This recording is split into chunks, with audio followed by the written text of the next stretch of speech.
The next session, let's talk about global supply chains which are being fundamentally restructured. At the India Economic Conclave, we speak a lot about navigating geoeconomics, particularly in this edition. The phrase China plus one has now moved from strategy to implementation as companies are seeking to diversify manufacturing, and India is a major beneficiary of this restructuring, particularly when it comes to automotive components, electronics and pharmaceuticals. Exactly. Now, our next speaker, he represents a unique perspective on the scope of this shift in the supply chain, specifically for the automotive industry. He stands at the forefront of India's automotive transformation with a vision to champion innovation, sustainability, and inclusivity.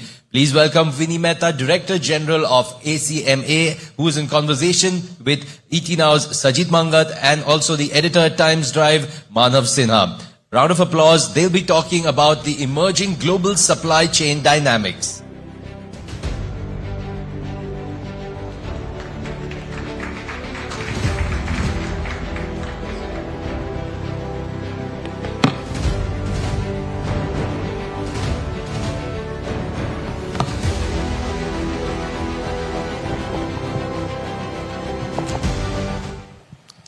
Vinnie, thank you so much for joining us. Thank you for giving us your time. Jumping straight to one of the biggest challenges that the manufacturing setups across the globe and in India, which have faced in the recent years. When 2020 came around, there was a big change across the world, but the manufacturing line was never stress tested like this ever before. It's been 5 years since then. So how has it been, and what's the one big change that you've seen that has happened over these 5 years?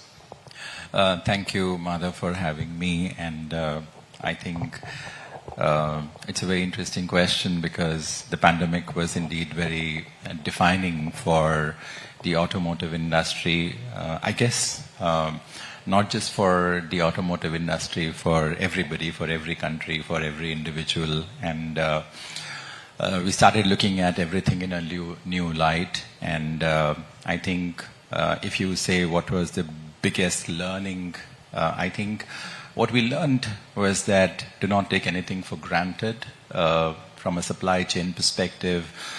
Do thoroughly analyze your supply chain. See whatever are your vulnerabilities. Interestingly, in the industry, we would do something like an ABC analysis. Something that is most expensive, you would want to secure it the most. But here you realize that a 30-cent semiconductor or an IC could hold your production line to a ransom. It's like you lose a nail, you lose the war, right? So what it taught us is that do not even think that the smallest or the most insignificant of the thing is not important at all. So you need to do a very thorough analysis of your entire supply chain. Make sure your vulnerabilities are plugged. I guess that was very, very defining, but I'm not sure we learned that lesson well because, you know, every day we find something or the other going wrong for us. So we live in a very, very difficult world today. So are you looking at another disruption in supply chain, given the fact now you have a tariff war which is going on? Yeah. I believe the FM was here and she said every nation is weaponizing and using the tariff war. Yes, it is a fact today. And in fact, post-pandemic, everybody started to become very insular. They started looking inwards, you know. And as we progress, we find every single nation, in some sense, becoming extremely protective. And we saw that coming from the US.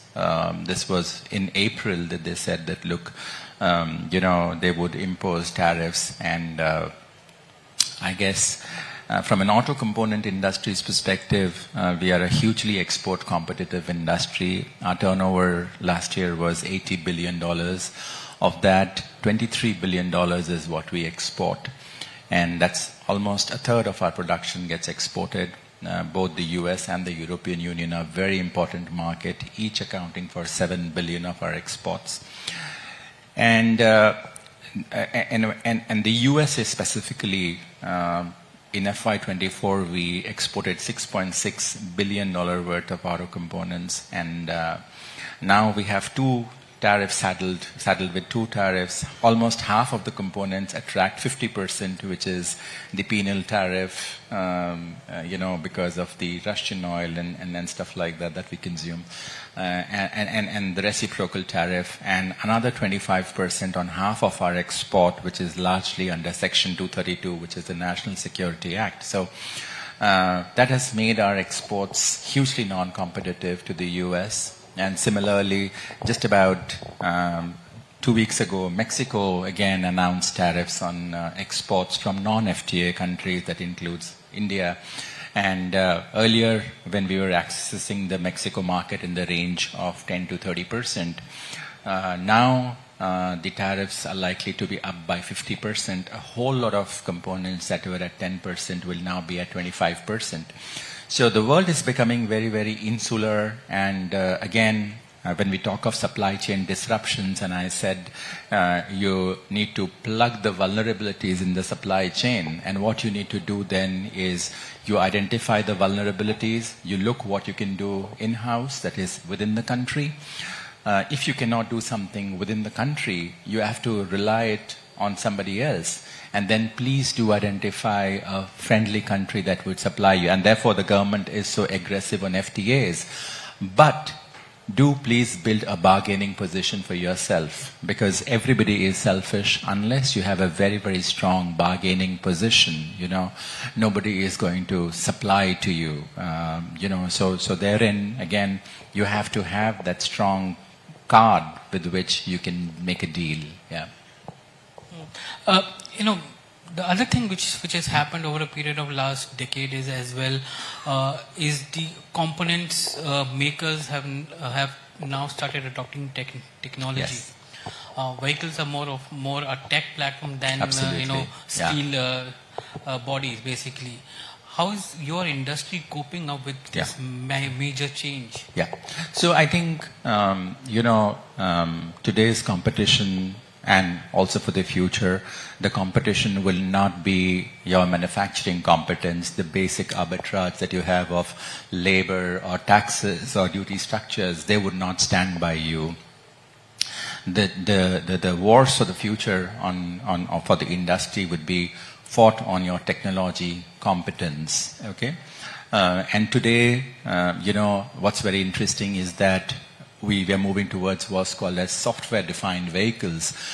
Because of this, from concept to production, the time span of a vehicle that you give birth to is now reduced to just about a year's time, 12 months. What that would take you probably 60 months, 5 years ago, and therefore the whole ecosystem now has to gear up to deliver so fast to something that earlier took 5 years, now you're doing it in 1 year's time. And that is all happening because of technology, right? So a huge thing, a supply chain gap that you need to plug is how do you create products? How do you create relevant products? How do you create products that technologically superior to your competitor, okay, and also price competitive, okay. So therein lies the challenge, and I would say that we are a glass half full. Interestingly, I think it's something that we need to look at very deeply to stay competitive, is that the technology spend in the Indian auto component industry is very minuscule. We spend just about 0.7% of our turnover on technology, okay, on R&D. I'm not talking about the outliers. There are definitely outliers who do, 4 to 5% or even more on their R&D spend of the percentage of the turnover. But that element, 0.7%, is exactly same of what we in the country spend as a percentage of our GDP on R&D.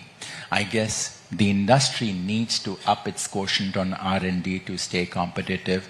We need to move very, very quickly into productization. As a nation, we're not known for great products, whether it's IT industry, whether it is in the vehicle industry. It's now that we are getting there. Okay, so there's a lot of hope. That's one end of the spectrum. The other end of the spectrum is also very interesting, is that, there's a lot of talk about the GCCs coming into India. Largely people understand that from a concept of software, but what's very, very interesting is that GCC is now software alone. There's a lot of engineering that happens here, and close to more than 2,000 GCCs that we have in the country, more than 60 of them are dedicated to the automotive industry. Of these, more than half are in the auto component space.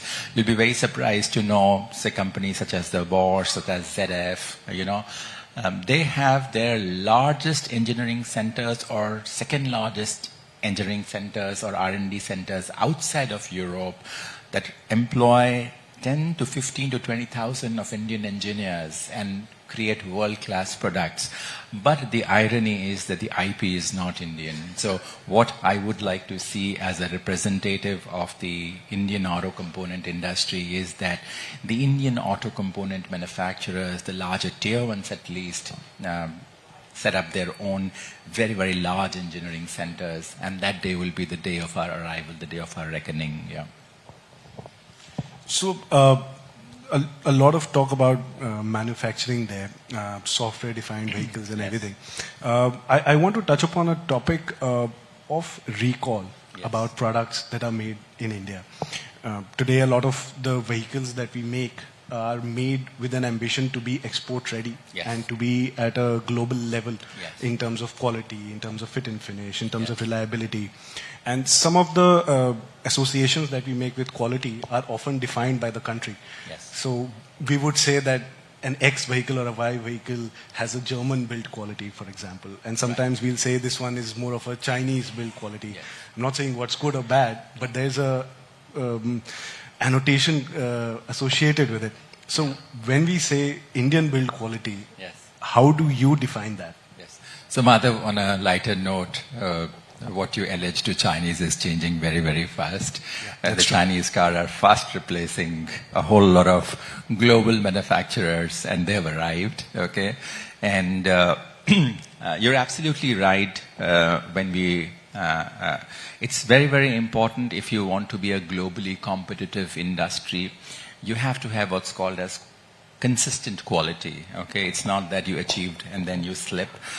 Because in the global market, the cost of recall can be so much. Just imagine that if you were to supply a defective product, the vehicle fails, then the entire batch of the components that you have supplied come back to you. There will be insurance, the damage that will happen. Your reputation gets damaged. And the cost of recall can be so huge that sometimes your companies may go bust, okay? Because there are damages associated. And God help if it was a safety critical item that failed, okay? And there was a loss of life or an injury to a passenger or a driver. So I think it's a very relevant point, but the interesting thing is that we are reaching there, okay? I would like to believe that today almost all the Indian tier 1 manufacturers are absolutely world class. We're absolutely at par with global manufacturers in the world.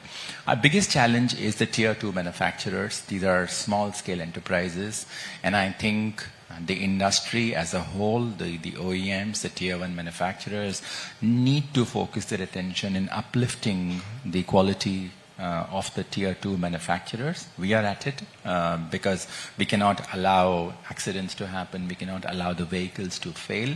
And I think it's just a matter of time that we will find that the tier 2s have also scaled up.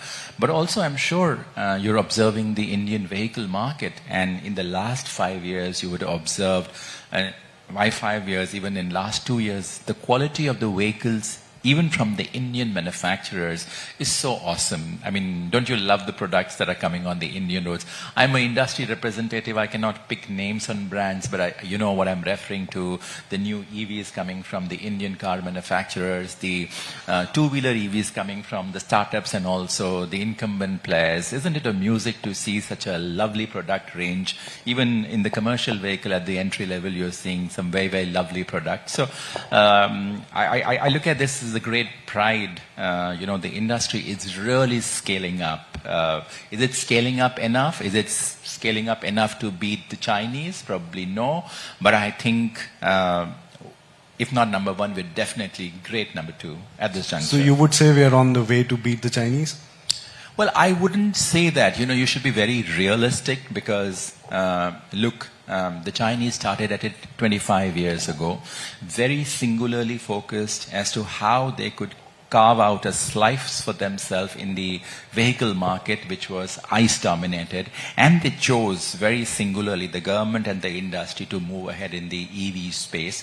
And there today, there are more than 100 Chinese EV manufacturers. It's a different story that today they have problem of overcapacity, but nevertheless, in terms of product quality, they are wow. Okay, what I believe is that there's enough and more scope for many countries, if not many countries, at least two.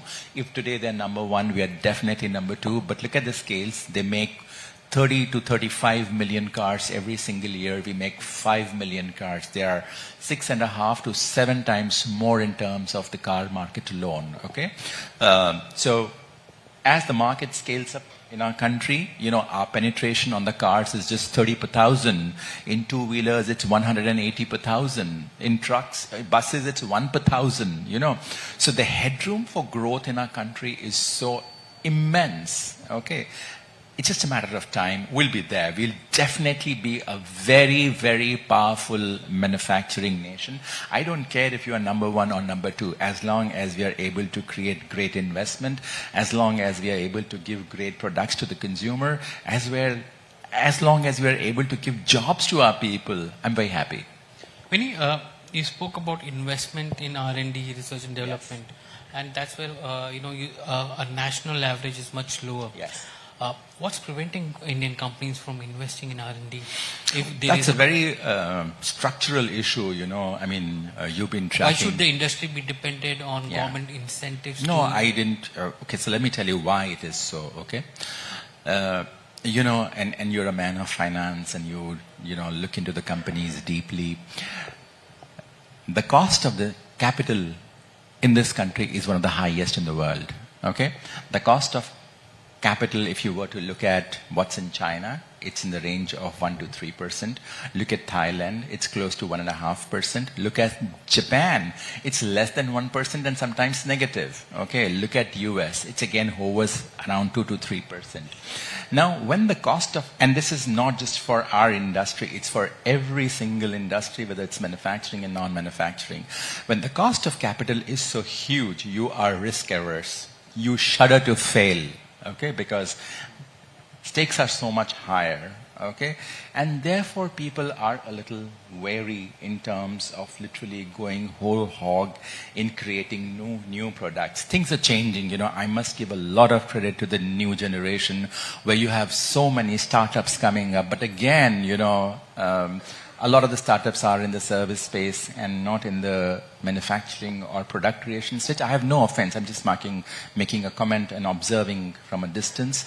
But again, the component industry, interestingly, is a cash-rich industry, and we are engaging with the startups very aggressively so that, we can invest in them.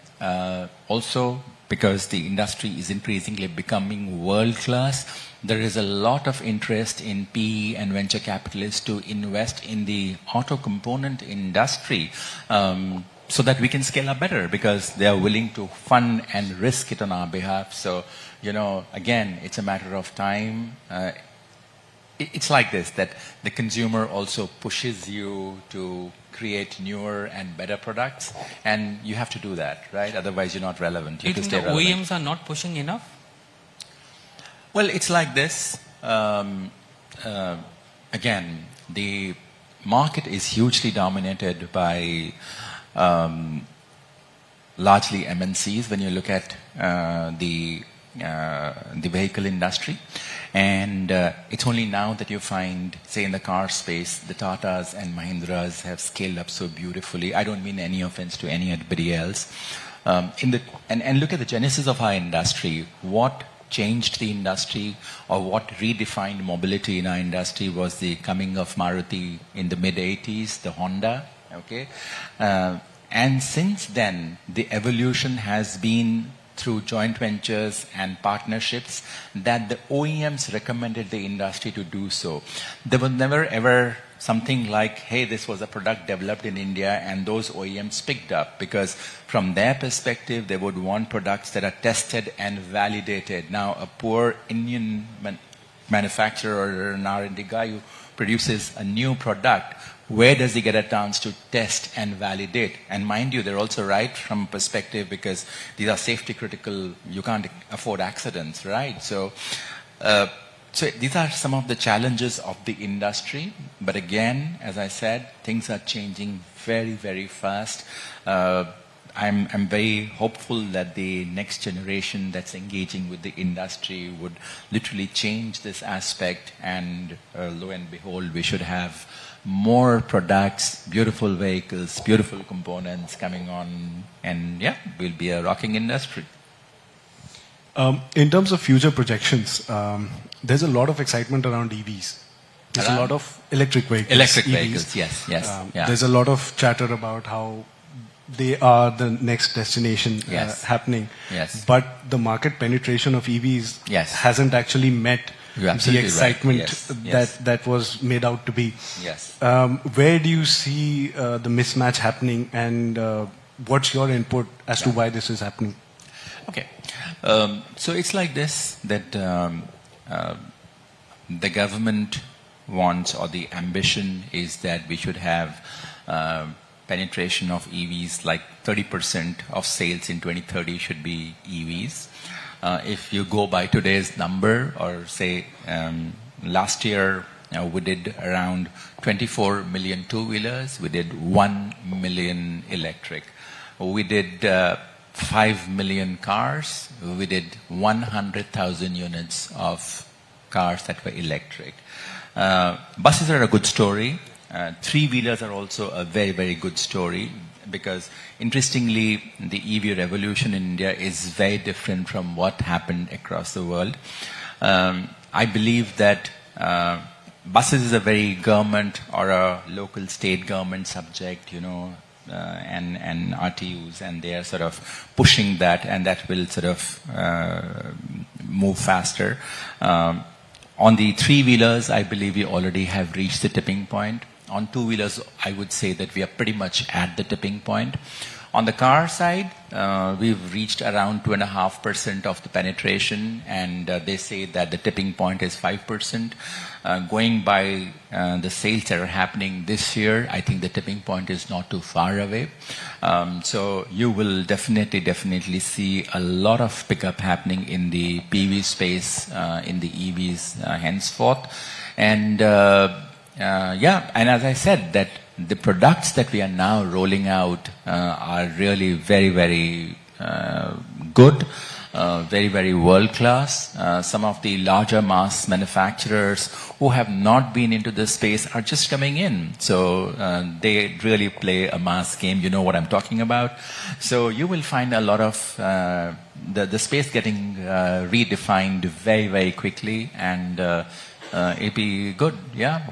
So as Mr. Vembu mentioned, that the sodium chemistry cells, if they come into play and the rates of cells come down, thereby the cost of EVs also coming down significantly. Will that be the inflection point for EVs in India? So he's absolutely right. Battery is a very significant cost, and it has been progressively coming down every single year, be it the lithium battery or some of the newer technologies, newer chemistries that we've been talking about. So it's only expected that the cost of the battery will go down, and of course that will have an impact or a positive impact on the offtake of the vehicles. Because if you recall earlier, or even today, when we talked about the two-wheeler EV revolution, everybody you would say, hey, can you match the price of an electric two-wheeler, can it match the price of an ICE vehicle? And therefore, the government schemes try to give you that subsidy to sort of bridge that gap. I guess those are very important components. The government does have an ACC battery scheme. Again, probably more needs to be done on that. There are certain other elements in the system that need a lot of attention. Two-wheeler industry does not need chargers, but for EVs, you definitely need well, I would say ubiquitous charging infrastructure, every 2 kilometer or 3 kilometer. Today we have probably 13,000 or 15,000 charging stations, not enough to do away with your range anxiety. So you also need to look at interesting models, whether you may like to lease and stuff like that, but then the challenge is that the banking community does not view electric vehicles, they see them as poor assets. So there are challenges, but of course, things are changing. The investment by them in especially batteries is primarily made by OEMs today. Means with component manufacturers are not much of an investor into battery systems. They do a lot of work ancillary from battery point of view, but you have the OEM which normally invests, whether it's in a two-wheeler or a four-wheeler. So you have to understand how it works is that honestly sort of whenever it's a new industry, you try to keep everything to yourself. It's very vertically integrated. And as it becomes more commoditized, you hive off and you rely on partners that can supply you competitive products, because that's how it works. But then it's not entirely true. The companies such as the CATL, as the world's largest battery manufacturer, doesn't make cars. So I'm talking about Indian companies. Well, we are in a very, very nascent stage. I would say we've not yet really in true sense started making battery. We make battery packs at the cell level, at the chemistry level. We need to do a lot of homework. There are people who are working on it, but again, in time to come, because your volumes are so small, the volumes need to be exciting enough for companies to invest in that space. Yeah. Vinnie, it was a pleasure talking to you today. Yeah, pleasure. You very Thank you much for having me. for Good joining day. us today. Thank you. Thank you.